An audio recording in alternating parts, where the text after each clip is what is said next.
Vidéo. Alors aujourd'hui, vidéo de présentation d'une petite configuration de trousse à outils de chez Vera.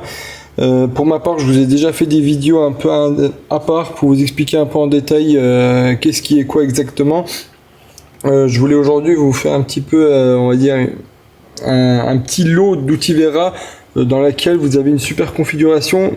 Et là, en l'occurrence, on a, c'est le cliquet, le Cyclope de chez Vera, et là également une autre variante, on va dire, mais avec le cliquet en 1/4. Là on est en 1,5 et avec différents sets d'outils. Donc dans notre cas on a une clé plate de 13, une clé plate de 10, un tournevis électricien avec différents embouts, et c'est mine de rien assez bien fourni.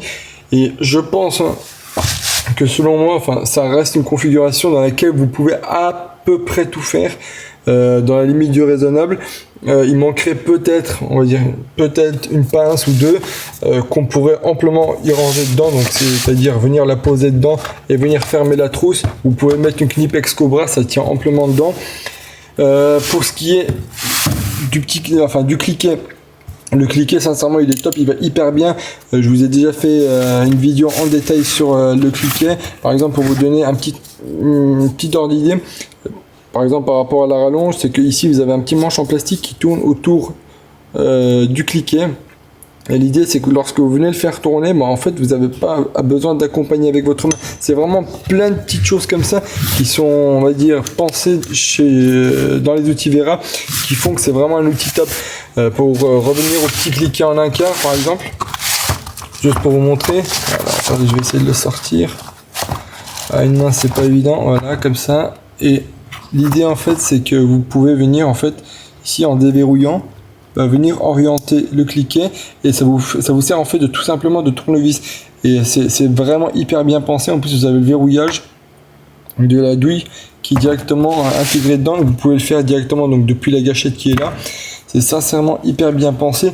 Vous avez pas mal de choses. Vous avez également un testeur de tension, donc j'oublie en parler. Bon, après, je m'en sers pas forcément comme testeur de tension, mais je m'en sers plus comme tournevis plat, on va dire. Donc c'est plutôt bien fait. Après, vous avez également la possibilité, donc vraiment la possibilité, ça remplace pas entièrement cette trousse là, mais d'utiliser un Vera Tool Check Plus, pareil, qui est hyper bien fourni, je trouve. Franchement, je m'en sers tout le temps, c'est hyper bien. Ça doit être le 3e que j'ai. C'est tout simplement venir le ranger dedans et hop, ça vous sert de cliquet, vous fermez la trousse. Vous avez quand même un truc assez bien fourni. Après, peut-être, on va dire, le petit bémol là-dedans, c'est qu'on s'arrête à la douille du 19. Ça peut être, on va dire, on est quand même limité dans certains cas. Un autre truc qui est quand même fourni dedans, où je pensais peut-être pas forcément m'en servir souvent, c'est le fait d'avoir des grosses empreintes BTR et Torx.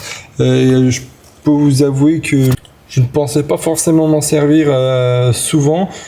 Mais pour le coup, les seules fois où j'en ai eu besoin, franchement, j'étais bien content de les avoir. Et puis, c'est les seules, on va dire, empreintes en grosse taille que j'ai. Et puis, je m'en servais pas souvent. Mais pareil, quand vous êtes confronté est un bien grand mot, mais quand vous tombez sur une grosse vis et que vous avez les empreintes qu'il faut, vous êtes bien content de les avoir.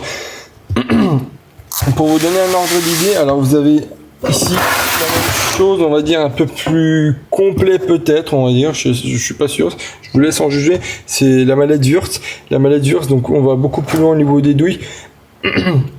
On va jusqu'à la douille 32, pareil au niveau des accessoires, ça reste quand même assez bien fourni. C'est vraiment un super accessoire à cliquer, notamment pour la mécanique. Alors ce set là avec le cliquet, donc pour le coup qui lui est étanche, vous avez 3 variantes de cliquet. Là on a le cliquet qui coûte le plus cher, donc c'est celui qui est étanche. Il coûte aux alentours, alors vous pouvez le trouver entre 250 et 300 euros, on va dire. Vous pouvez peut-être le trouver moins cher avec une variante d'un autre cliquet à 180. Donc là on est quand même assez bien fourni. Par contre, le petit bémol, on va dire, enfin bémol c'est bien un grand mot aussi, c'est que vous avez une boîte métallique. Après, ça peut avoir des avantages et des inconvénients. Là, le fait d'avoir des trousses, on va dire, en textile, en fait, ça reçoit pas les chocs, ça reçoit pas les rayures comme vous le voyez ici. Bon, ça a quand même un peu souffert, ça a pris des bosses et un peu cabossé, mais ça marche toujours aussi bien. Les fermetures, les sauterelles, ça marche nickel aussi. Il n'y a pas de souci à ce niveau-là. On va dire dans la configuration de la boîte à cliquet Wurtz, on va dire on est plus sur un truc stationnaire, dans le sens où vous le gardez à l'atelier, vous le gardez dans une servante et voilà, vous vous déplacez, on va dire pas beaucoup avec, en tout cas vous faites pas beaucoup de déplacements. Après vous pouvez, ça reste une mallette, etc. C'est transportable, mais je veux dire ça reste quand même beaucoup moins transportable que cette variante là, où ça reste quand même une petite trousse. Et vous avez également sous ces trousses là, alors celle-là elle n'a pas le système à scratch parce qu'à mon avis elle est beaucoup trop lourde, mais celle-là elle a un système à velcro, donc vous pouvez venir l'accrocher si vous avez des caisses Vera ou si vous avez tout simplement une surface en velcro sur votre caisse à outils. Donc voilà ce qu'on pouvait en dire. Pour ce qui est du tarif, alors faut savoir que je vous mettrai tout en description, tous les liens en description. Vous irez voir les prix en direct. Pour ma part, celui-là j'ai dû le payer, on va dire 150 €. Celui-là 110, 120 €, on va dire. Donc on est à peu près à 260 €. Donc on est peut-être pas loin du prix de la boîte à cliquer. Après à vous de voir si vous préférez ça ou si vous préférez ça. Moi pour ma part, bon, je reste largement sur Vera. Pour moi ça reste on va dire la meilleure marque en termes d'outils. Franchement, je pèse mes mots, je pense. Je trouve qu'ils ont des trucs vraiment bien pensés. Juste, par exemple, ce petit cliquet qui est génial.